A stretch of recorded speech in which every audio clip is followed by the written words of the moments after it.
Hey, what's up, everybody? Video 44 coming at you with another video. All right, so we got a Laker preseason game to discuss. Lakers versus King at Golden One Arena in Sacramento, California, the capital of our great state. And we're hoping to get us our second victory in the preseason. Meanwhile, give the Kings their first defeat in the preseason. They are 3-0 as of right now. Although they've had some injury issues, they were able to fend off Dwayne Washington and his 31 points in their 1 point victory over the Suns a few nights ago. So we know that because of that data, at the very least, because they gave up 31 points to a guard, I would imagine that our guards might be able to attack and maybe have some success. That's just what the data tell us. So now we look at what the injury report looks like. For my Lakers, no Troy Brown. We're certain of that. His back is still acting up, and we don't quite know what's going on there. I hope it's not something too serious. Hopefully, we're not seeing a repeat of Kendrick Nunn's situation last year. But nevertheless, no Troy Brown in the preseason. Good news on Juan Toscano Anderson and Walker. They are both expected to give it a go tonight. Now, obviously, how much they play or if they play will be determined by the coach, but they will be available if he decides to call their number. That's a better way to describe it. Um, and as far as the Kings are concerned, well, they're dealing with a few things as well. Not Harrison Barnes, excuse me. I was going to say him, but no, from what I understand, he's fine. He'll be playing Keegan Murray, his doppelganger, pretty much. They're both the same height, same weight, same strengths, same weaknesses. I mean, they're both the same player, which is a very dangerous thing, by the way, because Keegan Murray is an excellent version of Harrison Barnes, to say the least. I think that young player has a chance to be the rookie of the year, and I put him on as many fantasy teams as I could. Now, I don't know if we're going to get a chance to see him tonight. From what I've read, it will determine whether or not he goes through practice or went through practice. It didn't say in the article, but if the practice status was good for either today or yesterday, then that would determine whether or not he would be able to play. I hear that Rashad Holmes, who's been fighting back from some sort of injury, is feeling great. He sounds like he's going to try to give it a go tonight against us. And Kevin Huerter is fighting some type of thing with his ankle, so his status is up in the air right now. So that's what we know. That is exactly what we know in terms of our injury report. As far as stars and whether or not they'll play, same deal. It's up to the coaches. Mike Brown, in the first game that we played in the preseason, we actually saw this team, and he had 22 players all play in that game. Only one of them did not score. So, needless to say, we've seen something new with Mike Brown, and that we have never seen before, and we were happy to be the team that he was going up against trying that. They got the victory against us as well, so we need to try to get a little bit of revenge and see if we can dig deeper in our bag and get a victory tonight. But I think the Lakers' focus right now is Russell Westbrook. From what I understand, they're going to try to bring him off the bench tonight for the very first time and give that a shot, see if it can kind of help with the second unit. Maybe he can spearhead the second unit, do some of the things that he does best in units that are kind of catered to him, which is something that I felt we'd kind of start doing anyway, because there are not a whole lot of options in terms of making him look good. I mean, there's no reason to play him if we're not looking to make him look good. You got to raise his trade value, or there's no fruit in playing him. So they're phasing him out of the lineup. That's what I'm suspecting is happening. Move him to the bench, move him further back out the bench, and send him home. I think that's what ultimately this is going to be. And I just think we need to rip off the Band-Aid and just do that. I think a lot of times people worry too much about how things are going to come off instead of doing what's best. You do what's best, and it's going to come off right. You know why? Because you're going to win. So that's how I look at it. Let the people's feelings feel however they're going to feel, and we're going to get victories, and the people who are on our team are going to be very happy about it. But if we do things the wrong way, stepping over on eggshells, trying to do things for anything other than basketball reasons, it's going to reflect in our record, and it's going to determine whether or not LeBron James sees this as a place to stay. So as far as I'm concerned, if it comes down to me being unkind to Russell Westbrook versus possibly risking everything that we're doing, then I'm going to have to be unkind and send that man home. So I'm always going to try to do what's best for the organization as far as what I'm saying out of my mouth. But, there are other perspectives to consider, and I'd imagine all of them are being considered. So as a fan, I don't have a whole lot of patience for getting off to a slow start when I know it's preventable. And that's exactly what I'm concerned is going to happen after watching the last game and having us kind of incorporate some players in that weren't really playing well. And instead of playing some young players who probably needed more playing time. So I wasn't too thrilled with the last game. Obviously, we had 20 turnovers that we had to discuss, plenty of missed three-point shots that made the game pretty ugly, and some pretty good defense on the other side of the ball with the other team, the Minnesota Timberwolves, who deserve a lot of credit. But we have an entirely new mindset about this particular game. We need to go out there and try to shoot less threes if we're not going to shoot a good percentage, and try to get to the line a little bit more. As far as turnovers are concerned, a lot of the turnovers we have were unforced, and I think we can shore those up. I think some of what we were dealing with was some of the mental stuff of knowing that we were on this team and how this team played last year, turning the ball over, small ball, and just everything that comes with that. I think it's natural for our coach to try different things.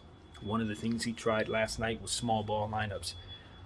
What he's going to come to find out is that Laker fans have absolutely no patience with small ball lineups. Last year, Frank Vogel ran it a good 90% of the time, and our team was very bad a good 90% of the time because of it. And all of the problems that we had trickled down to the fact that we didn't have enough size on the floor, and guys did not react very well to that. So while I'm not mad at Darvin Ham, of course he wants to try to see what his roster can do, and every coach is going to try small ball lineups here and there because that's a very, very normal thing in the NBA. But when he tried it this past game, it gave us bad memories of last year. So we're just going to have to be patient with Darvin Ham and understand that this is a new team, new roster, new city, new everything. And so there are going to be times when he tries stuff that is not going to work, and that's okay because he's not going to know if they're going to work unless he tries those things. So we have to not be so caught up in the moment as Laker fans, get so impatient, and allow our frustration with that short-term impatience distract the team with us lashing out unnecessarily about how we're unhappy about certain things when they're just getting started. I think that a lot of times the fans can set the tone, you know what I mean, both in social media and all the different things that we involve ourselves in, and when we go to the arena and boo teams when they're not playing well. I can see if it's March and your team is still struggling, players aren't giving you effort, stuff like that, I can understand. But early in the season, I think it's so very important that all fans understand just exactly what the mission is for their teams at the beginning of the season. It's to develop what it is that ultimately is going to be second nature later on. But in order for it to be second nature, you have to have a day one, and that day one comes now. So guys are going to miss shots, guys are going to look off, guys are going to play funny, guys are going to, be frustrated themselves. But I would encourage them to feel the same way as I'm asking the fans to feel. Patient and intentional on getting it right if you mess up. We're watching Cole Swider miss a bunch of shots. I predict he's going to be making a lot of shots in this uniform too. We just got to let him work that out. Dennis Schroeder had a bad first game. No big deal. If you know the context of what he's going through, he probably hasn't had a lot of rest and has been on a lot of planes and all kinds of different stuff. Probably needs to decompress. He'll be better as the season progresses. As we start to get him incorporated to what we do, we'll see better Dennis Schroeder and even good Dennis Schroeder, I suspect. So it's a lot of stuff that we can get caught up in the short term and get frustrated. But I would encourage us not to. So that's what I want to say. I always, and maybe this is not the greatest way to go, but I always look at LeBron James. If he's cool, I'm cool. Now sometimes when he's not cool, I would say he needs to cool off. He needs to slow down and be more patient. But he hasn't really done that in our uniform. That was more so with Cleveland and Miami. But, older Bron, he's about as patient as I try to be, you know what I mean? Or even more so, I'd say. You just got to let the progression go. Let it be as it's going to be. If guys are going to struggle, work with them. That's the coach's job. I look at players and their intention. If they're going to put in hours, then they'll get better. If they put in the work, they'll get better. And sometimes the worst losses, the heartbreaking losses, are the losses that are ultimately going to teach us how to win. So we got to endure those. You're going to miss shots. Guys are going to do what they do. But, we're Laker fans. We remember when Kobe missed like 5 air balls. A lot of us do anyway. I'm old enough to remember that. But when Kobe was a youngster against Utah and could not hit the rim to save his life. And we saw what he turned into, right? But that was his day one. He had to get that out the way. We weren't too impatient with Kobe that day, and we're not going to be too impatient with our team right now, because we know where they're headed, we know what they can be, and it's going to require patience. So, with that being said, I think the Sacramento Kings are a team that we have an opportunity to match up well with and beat, especially if our stars are playing. Patrick Beverley, I know he started off very slow shooting the ball in the last game, ended the game pretty well with his numbers. I think he hooked us up with 5 assists on top of the points that he gave us. So I want to continue to just see good energy out of Patrick Beverley and patience with Patrick Beverley, particularly with Russell Westbrook. I don't know how that situation actually played out in the past game with what Russell Westbrook said was a doctoring of the footage to make him look worse than it actually was. When he wasn't coming to the huddle, he was actually talking to coaches. When he was doing whatever he was doing away from the team, that was his normal routine at the beginning of games. So all of that stuff was doctored to make him look worse, he says. Regardless of which, I would just tell Patrick Beverley, we need you to engage in extreme patience with Russell Westbrook, because nobody understands what he's going through more than you. You've been through a lot of struggles trying to jump around and find your way in this league, and it looks like he's going to have to go through that on the back end of his career, and it's not looking pretty. So while the rest of us are running for and trying to get a championship, he has an entirely different thing in front of him right now, and it's just not a whole lot of fun right now for the man. So I try to encourage others to be patient with him right now, because not only does it look as if he's not having a good time, but maybe, just maybe, what he's saying is actually true.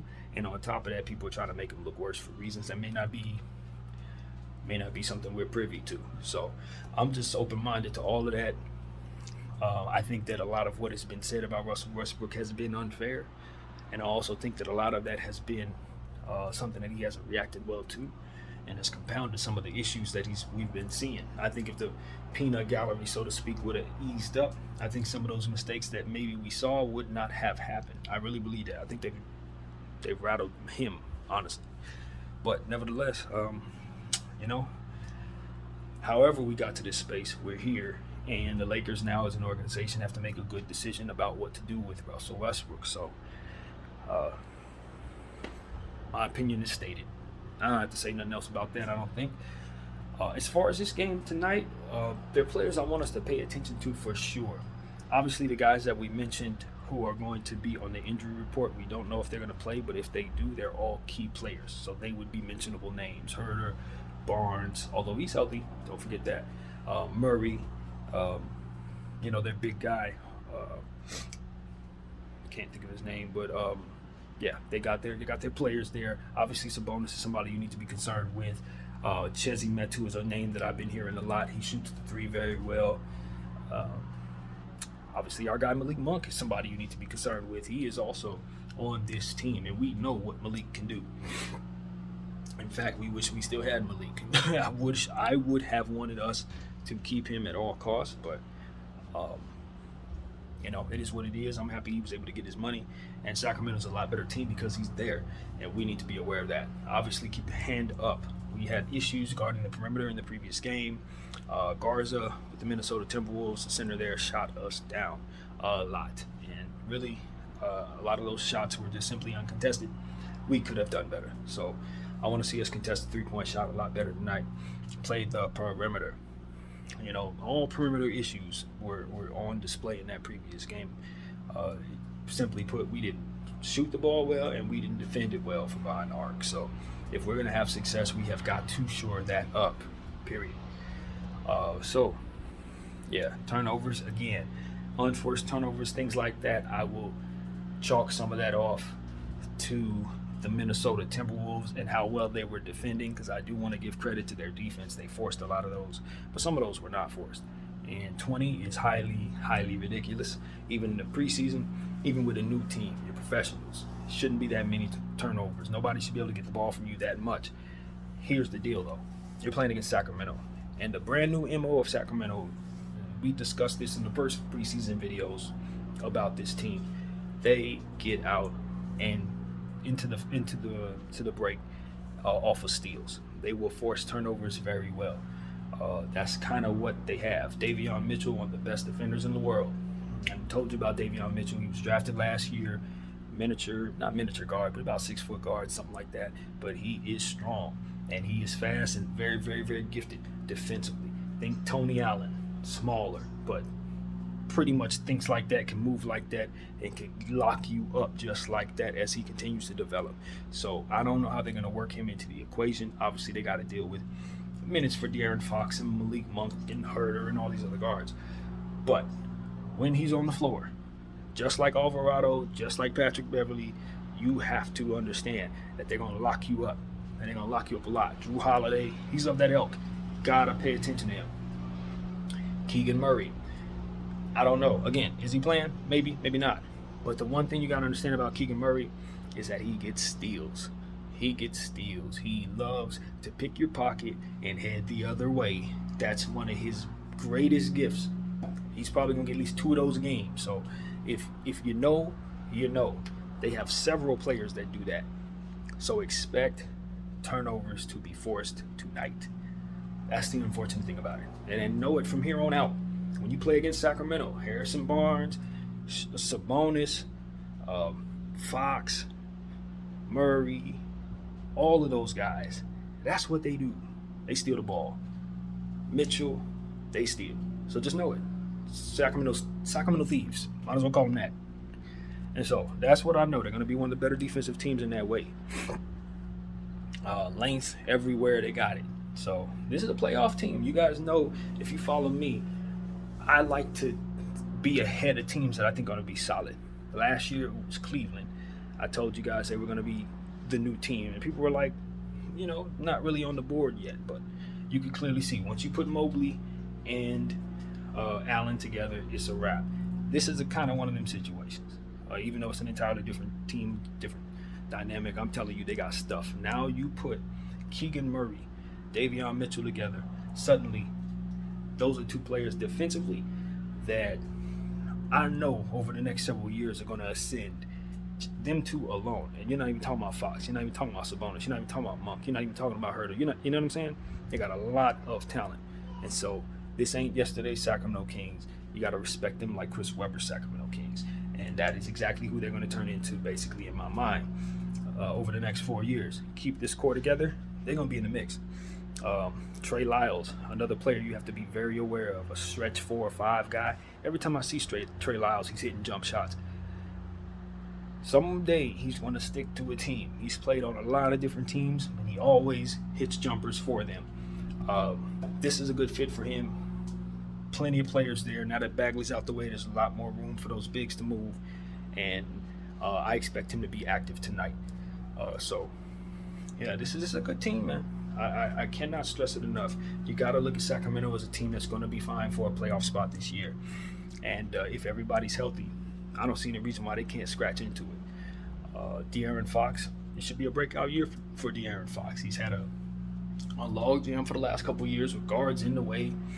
Obviously, they had Ty Halliburton there and all of that. He's out the way. Obviously, they do have guards. We've talked about that. But nobody of the caliber of Ty Halliburton. So that should give Fox his minutes at the 1 to just be an all-star. And I expect him to step into his own. He's kind of gotten lost in Sacramento for who we know him to be and the cachet that he had coming into this league. It's Sac. It ain't him. He need to get the hell out of there. But that doesn't look like that's on the horizon, so he'll continue to keep trucking along. But hopefully that team can turn into what it is I'm saying they'll turn into, and then by default, just like Devin Booker and Giannis Antetokounmpo, they can just start playing meaningful basketball without leaving. So I'm hopeful that'll happen for D Fox. And with Murray in place, yeah, he probably will. So, yeah, man, that's what we're going to say, man. Keep your eyes open for them and, of course, for us. I think we're a good team as well. We just got to work out our shooting issues, and I think we can do that.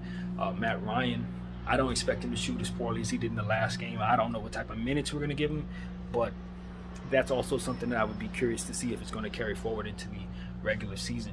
Will we start to see a little bit more consistency with the minutes given? Will he start to settle in on certain guys that he wants to use regularly and just kind of set some other guys out of the lineup early on? So we're going to start to see who he trusts and who he doesn't.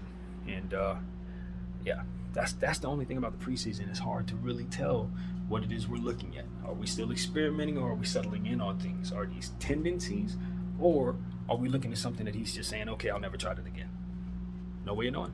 So with this being the final preseason game, I'm looking forward to having a good body of work in terms of the preseason and knowing what our players are about, how players look in certain rotations and things of that nature. We will have that data. And then there will be no excuses. We'll be starting to look at Darvin Ham for us to close games. I definitely can appreciate all that he's been trying to do. Certainly we haven't been using our starters at the end of these games, so I do believe we would have won most of those games, if not all of them, if we had. But at the end of the day, we've only seen one win. So now we need to see if he knows how to get us those victories. Or is this a byproduct of just how things are going to go? Are we going to lose? I don't want to lose. So at the end of the day, the jury is obviously out, but the journey is obviously long. So nothing that we see in the first week, 2 weeks, 3 weeks, 4 weeks, or even a month will be a full determining factor of what we ultimately expect us to be, especially since the trade has not been made just yet. So yeah, we'll wait it out. Obviously, we know our team isn't a championship level team just yet, but we do have to continue to think of ourselves as a championship level team as it pertains to the habits that we create, the way that we approach each and every game in terms of our record, and not punting games. Don't punt stuff. That's what I would say. Every game's important. I don't care if you're playing against the Oklahoma City Thunder on a Tuesday. We need to count those W's. We need to count them. You know what I mean? Because far too many often in different seasons that I remember, we punt certain games and it affects seeding. You know what I mean? And we have injury issues in various moments and we can't control whether or not we're winning. We need to get the ones we need to be able to secure. You know, teams that we're supposed to beat this year, we got to beat those teams.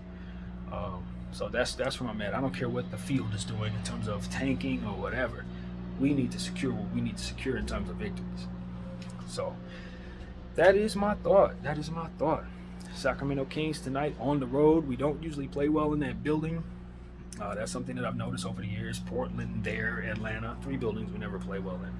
But hopefully that will change this season. Hopefully we'll match up well with him. Anthony Davis, if he plays tonight, he's been playing at a high level. I surely expect for that to continue. High rebounds, good points, stay healthy. So we'll be looking for that. Thomas Bryant, I don't know if he's going to fall out of rotation. I know he's kind of been making some mistakes that have been glaring, particularly on the defensive end. We've talked about it. Multiple and ones given up while he's defending. Not cool. Got to find a way to make those fouls count. If you're not going to, don't even foul them. That's the way I see it. But yeah, and that's something we're paying attention to. I want to see more out of Austin Reeves. Much has been said about him playing the 4. I'm not against him playing any position on the floor so long as he has the help in terms of size. I feel the same way about playing any player outside of their position. If they don't have the help, don't do it. We saw far too much small ball, as we've mentioned already. It's not good for us. We got too many bigs for that anyway. Use your Damian Jones. Use your Juan Toscano Andersons. Use your Wenyen Gabriels. We're better with them on the floor anyway, and we know it. So that's big. Love what I'm seeing from Wenyen Gabriel, by the way. We got to keep using him. Keep that boy. Heck, we should insert him into the starting lineup if we're experimenting with certain things. I don't see why we wouldn't. He's been playing well enough to earn that anyway. So, can we get some Jay Huff out there? He needs some playing time. Can we get some more Scottie Pippen out there? He needs some playing time. I don't need to see Russell Westbrook too much. I don't need to see, you know what I mean? Honestly, no. Get those minutes to those young guys and get them as much playing time as possible. More Christie, please. Need more of that. You know, those young guys going. Because the sooner they develop, the better our team is going to be. We know who our stars are. We know who Patrick is. More Walker, please. If he's healthy, give him more opportunities to create. More Kendrick Nunn. I know Kendrick had a bad game in the last game. We got to see if that's going to carry forward. I need him to play smarter basketball. His basketball IQ shooting the ball in the last game, we talked a lot about it. I just think there's a lot of room for coaching there. You know, and if he's going to get into that, I'm going to do it for me. I'm shooting and we're bricking and I'm just going to go forward no matter what. And we sit him down. We don't have no patience for that. It's LeBron James' ship. You feel me? So if guys are going to start getting selfish, that goes for anybody. Everybody's sitting down. Nobody needs to be selfish because our greatest player is unselfish. So ain't no patience for that. And that's something that we're going to have to talk about.